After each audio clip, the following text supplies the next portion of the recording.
ఎందుకు ప్రభుత్వ ఆసుపత్రుల్ని మనం బలోపేతం చేయలేమని నేను నిజంగానే ఆలోచిస్తాను. నేను చిన్నప్పుడు నేను పుట్టి పెరిగిన హైదరాబాద్ లో. నాకు దగ్గొచ్చినా మలేరియా వచ్చినా ఏమన్నా నిమ్స్ కి పరిగెత్తేవాడిని. ఇంటి పక్కన వేరే ప్రైవేట్ ఆసుపత్రులు ఉన్నా నిమ్స్ కి పరిగెత్తేవాడిని. అలాంటిది ఇప్పుడు ఎందుకు లేదు? ఇది చాలా చాలా ఆలోచించాను. నేను పక్క రాష్ట్రాలు, ఇప్పుడు కేరళ లాంటి రాష్ట్రాలు చూస్తే ప్రభుత్వ వైద్యమే చాలా బలంగా ఉంటుంది. ఎందుకు అది మనం తీసుకురాలి అనేది బలంగా నేను ఆలోచిస్తున్నా.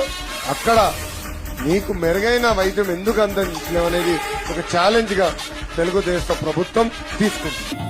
ఇప్పుడున్న మెడికల్ కాలేజెస్ అన్ని కట్టాలంటే ఆర్థికంగా చాలా ఇబ్బందులు వస్తాయి. ఆ క్వాలిటీ కూడా మనం మెయింటైన్ చేయలేకపోవచ్చు.